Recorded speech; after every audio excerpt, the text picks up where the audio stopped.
नमस्कार दोस्तों, स्वागत है आपका मेरी एक और नई कहानी में। बहुत मुश्किल से आज रविवार को फुर्सत मिली है। सुबह सुबह नाश्ते के समय ही माँ ने हिदायत दे दी थी कि आज मुझे घर पर ही रहना है। शाम को कहीं चलना है, कहाँ जाना है यह नहीं बताया। खैर, आज मैं भी आराम करने के मूड में था। काम की अधिकता व ऑफिस की व्यस्तता की वजह से समय नहीं दे पा रहा था, ना खुद को ना माँ को। टीवी पर क्रिकेट मैच चल रहा था। देखते ही देखते कब नींद आ गई पता ही नहीं चला और मैं वहीं सोफे में ही सो गया। नींद तब खुली जब माँ ने झकझोर कर जगाया। चाय की प्याली थमाते बोली, जाओ तैयार हो जाओ। मैंने पूछना चाहा मगर इसका कोई फ़ायदा नहीं था, इसलिए चुपचाप तैयार हो जाने में ही अपनी भलाई समझी। अपने रूम में ही था कि कोई परिचित सी आवाज़ सुनाई दी। मैं तैयार होकर निकला तो सामने नैना को साड़ी में पाकर अचंभा सा देखता रह गया। उसका अद्भुत सौंदर्य देखकर मैं किंचित विस्मित था, फिर भी मंत्रमुग्ध सा उसे देखता रहा। हल्की नीली साड़ी पर लाल पीले रंग के रेशमी धागों की कसीदाकारी, जहाँ तहाँ छिटपुट लगे सितारे मानो चांदनी की छटा बिखेर रहे हैं। जैसे जी भर बरसने के उपरांत आसमान धुलकर स्वच्छ अपने स्वाभाविक नीले रंग में बिहस रहा हो। इंद्रधनुष के वलय पर चांद सितारों के साथ अटखेलियाँ करता चांदनी के हाथ थामे हौले हौले धरा पर उतर रहा हो। करीन से बांधा गया जूड़ा और जूड़े में बड़ी नफासत से खोसे गए सफ़ेद फूल, जिसकी भीनी खुशबू से मन की उदासी कहीं लुप्त हो गई। सफ़ेद फूल पर हल्की केसरी धारियाँ ऐसी प्रतीत हो रही थी मानो हड़बड़ी में तितलियों के उड़ते परों से पराग छिटक कर कोई रेखा खिंच गई है, किंचित किसी अदृश्य नेह पद की सांकेतिक लिपि जैसे। इससे पहले कभी भी नैना को इस रूप में नहीं देखा था। अधिकतर उसे जीन्स टॉप या ऑफिस के फॉर्मल लुक में ही देखा हूँ। बहुत हुआ तो कभी सलवार सूट में, बिना किसी मेकअप के, हरदम खुले रहने वाले आवारा बादलों जैसे।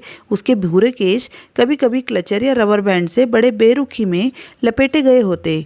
उसके भावहीन सपाट चेहरे पर आज एक लज्जा मिश्रित भाव था। सहज सांझ की लालिमा युक्त उसके कपोल झूलती लटों में खुद को छुपाने को आतुर, जैसे कोई नवविवाहिता मिलन की बेला में अति विहलता से डूबते उतराते अपने कोमल भावों को छुपा सकने में असमर्थ हो जाने पर सारे भावों को मिश्रित स्निग्धता की लेप में अपने चेहरे पर मन लिया है। मैं और नैना दोनों अपने अपने दर्द के साथ जी रहे थे। वैसे तो हम दोनों का रिश्ता विशुद्ध प्रोफेशनल है, लेकिन हम काम के दौरान घंटों साथ गुजारते हैं। वो तलाकशुदा है और मैं एक दर्द भरे उपेक्षित रिश्ते की तड़प से घायल और अब मुक्त। तभी माँ को अपनी ओर ताकते देखकर मैं अपनी झेप मिटाने के लिए हंसने लगा। हंसते हुए ही कहा, आज तो नौवां उजूबा देख रहा हूँ। नैना और साड़ी में मैं तो पहचान ही नहीं पाया। वैसे बहुत सुंदर लग रही हो। पहली बार तुम्हें इस परिधान में देख रहा हूँ। कहीं जा रही हो? फिर अचानक ध्यान आया कि ये तो माँ की साड़ी है। शायद माँ की अनुभवी आंखें ताड़ गई। मेरे मन में चल रहे उथल पुथल को भांपकर वह बहुत गंभीरता से बोली, नैना तुम्हारे साथ जा रही है और इस मौके पर मैं अपनी साड़ी में अपने सपने को सजाकर तुम्हें सौंप रही हूँ। इसके सम्मान व इसकी इच्छाओं का मान रखना। माँ के कहे का अर्थ न समझ पाने से मैं भारी असमंजस में था। माँ वापस नैना से मुखातिब होकर कहने लगी, तुम्हें पता है नैना, साड़ी मात्र एक परिधान नहीं है, यह एक सुव्यवस्थित, सुसंस्कृत, सभ्य संस्कृति की परंपरा है। मधुरिम प्रीत का संस्कार है, ममता की छाँव है तो किसी के सपनों में साकार होता उदीयमान नूतन संसार है। किसी के अतस में उर्वरित होता प्रेम का अंकुरण है। दूर कहीं ताकते किसी बुनकर की नेह है जो बड़े लगन से एक एक धागे में पिरोकर बुनता है। कोई अदृश्य सपना, कहीं कोई कसीदाकार अपने अनगिनत भावों के जाल में उकेरता है। अपने अनुभवों की मनोहर फूल पत्तियाँ सुई की तीखी नोक से कोमल मन के अनछुए एहसास में यूं टाक जाता है संभावनाओं के असंख्य सूरज चांद सितारे। वहीं कोई रंगरेज रंगता है अपने असीम दुआओं में भिगोकर सतरंगी ख्वाब, तो कोई दे जाता है उपहार स्वरूप आंचल भर आशीर्वाद सुनहरे भविष्य की गांठ लगाकर। माँ की इस अद्भुत व्याख्या को सुन हम दोनों ही खिलखिलाकर हंसने लगे। हमें इस तरह हंसता देख माँ ने हम दोनों का हाथ अपने हाथ में लेकर नैना से बड़े मनोहार भाव से पूछा, नैना क्या तुम मेरी बहू बनोगी? फिर मेरी तरफ देखकर बोली, क्या तुम थामोगे मेरी इस बेटी का हाथ?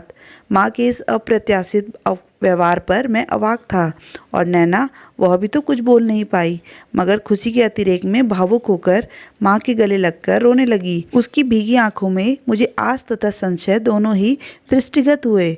वह बहुत उम्मीद से मेरी प्रतिक्रिया जानने को आतुर अधमुंदी आंखों से मुझे निहारे जा रही थी।